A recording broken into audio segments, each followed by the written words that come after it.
induction in IVF-XC cycle where we. Mustafa is a highly distinguished speaker. You are most welcome. Thank you, Mr. Chairman, for this nice presentation. Good evening. We are going to talk about non-conventional protocols in ovulation induction. Since the birth of Louise Brown, 1978, and followed by the birth of Elizabeth Carr, 1981, the field of ART has been experiencing extreme advances in the process of induction of ovulation. Controlled ovarian stimulation have been a crucial step in the step of IVF and ICSI. Classically, what's induction of ovulation is to give exogenous gonadotropins and to use gonadotropin-releasing hormone agonist or antagonist to prevent LH surge in order to obtain a large number of good quality oocytes. And these have been done using the conventional protocols, which are actually, as we all know, the long agonist protocol and the antagonist protocol. But actually, what are the problem of our conventional protocols? Our conventional protocols are very costly. They cost a lot of money. And they cause a lot of patient dissatisfaction because multiple injections. And they consume a long time, from 2 to 6 weeks. And actually, this long time is not good for some patients, the oncology patients, in cases of poor responders, and when asynchronous ovarian follicular development is encountered. Nowadays, we have two advances that have led us to change our mind in inducing ovulation. These two advances is the discovery that our follicular growth is not just a single wave, that we have multiple waves of follicular growth, the theory known as multi-cyclic development of follicles during the menstrual cycle. And the second advance is our progress in the field of vitrification of human embryos and the advances in frozen embryo transfer. This graph shows that there is not a single wave of follicular development. We have 2 to 3 waves of follicular development.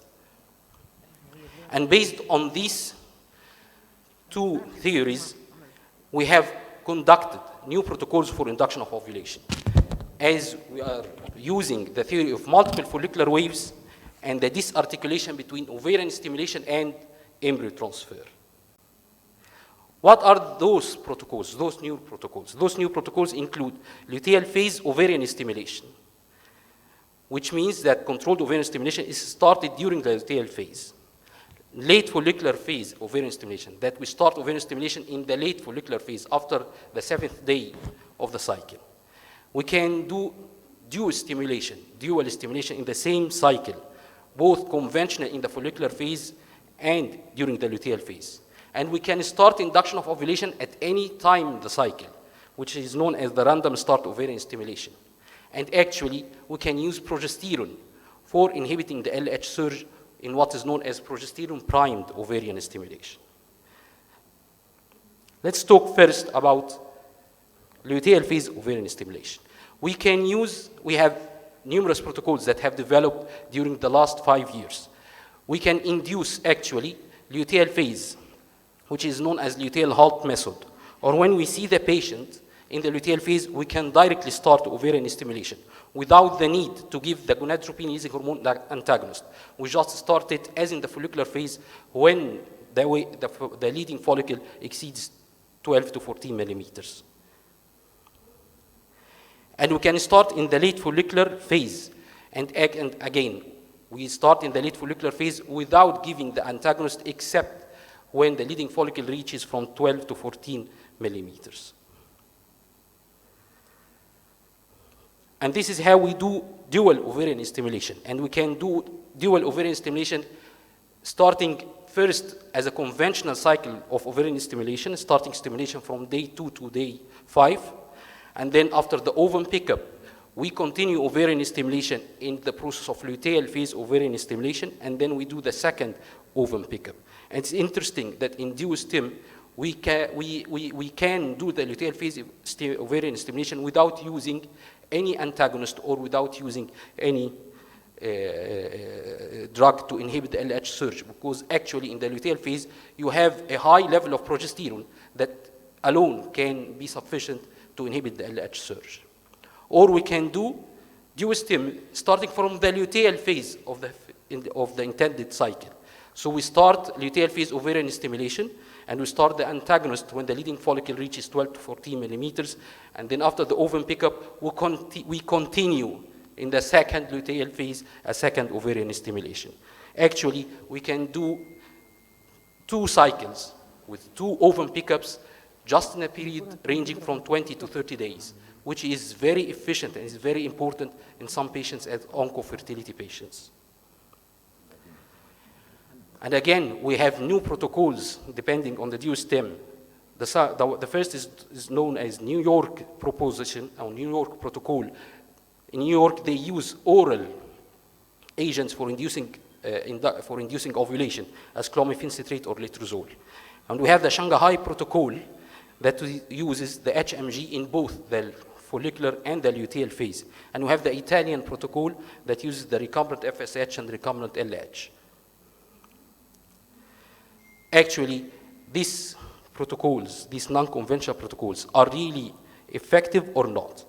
These meta-analyses have told us that non-conventional protocols, including starting in the luteal phase, starting in the late follicular phase, is equally as effective as the conventional protocol in obtaining the same number of oocytes, the same number of M2 oocytes, and the same fertilization rate, and the same live birth rate, even in the progesterone-primed ovarian stimulation protocols. Why did we think that progesterone could inhibit the LH surge? Actually, we have to say that 21% of our cycles are going to be ruined by the premature LH surge that occurs about 21 to 25%. And we have to inhibit this premature LH surge.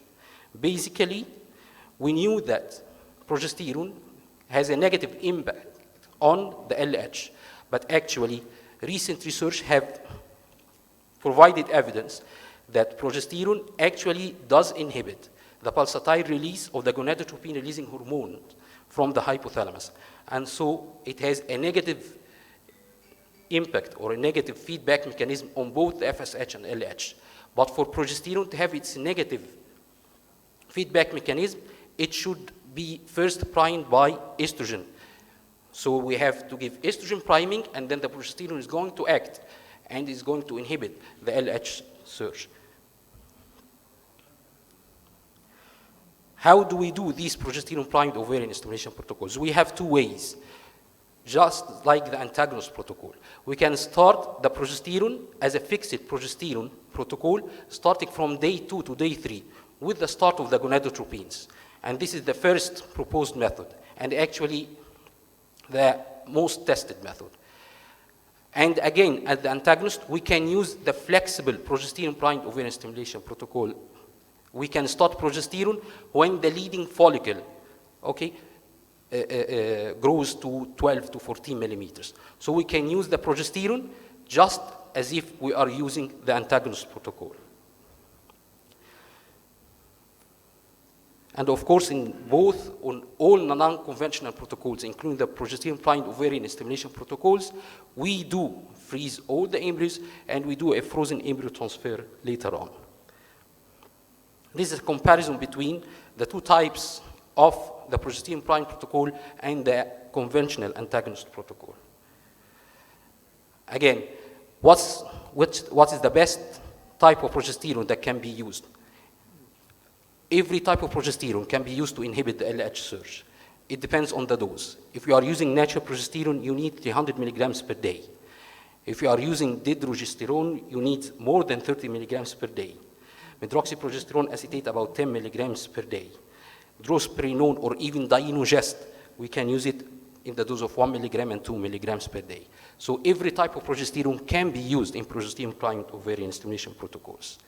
Are these protocols, depending on progesterone, really effective?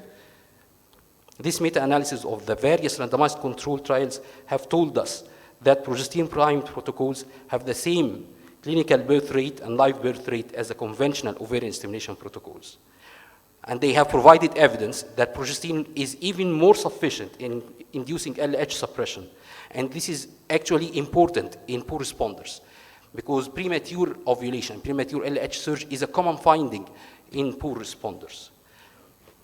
And these protocols have proven to have more oocytes retrieved, more M2 oocytes, and more viable embryos.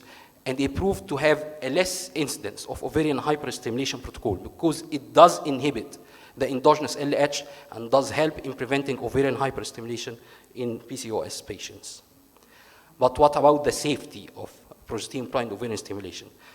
We are all asking, they are very effective in having oocytes and having embryos and having pregnancy. But actually, what is the effect of this high dose of progesterone on the embryos later on? A retrospective study that have done in 2019 reported that there is no difference in preterm birth rate or live birth rate or even congenital anomalies between these protocols and the conventional antagonist protocol. And we have similar evidence provided from another meta-analysis in 2020. But both studies have a very limiting effect because both studies are retrospective cohort studies. They lack randomization, and this means that we have low quality of evidence about the safety of progesterone on the embryos later on. And thus, there is uncertainty about the impact of progesterone-primed ovarian stimulation protocols on the embryos. And so, by doing a SWOT analysis for these progesterone-primed ovarian stimulation, we have some strengths in being they are less costly, they have more amount of mature oocytes, they are more patient-friendly, they are supposed to have less ovarian hyperstimulation. But we have some weakness in these protocols because we have no randomized control trials about their safety, and we need frozen embryo transfer in all these protocols. We have opportunities in obtaining more oocytes by doing the dual ovarian stimulation in the same cycle, but still we have great question marks about the long-term impact and the perinatal outcome on our embryos. So till the time reaches, till we have a proof of safety, what's the place of using these non-conventional protocols? We can use these non-conventional protocols in selected cases when we need to do oocyte or embryo cryopreservation for oncofertility cases or elective oocyte freezing for social reasons.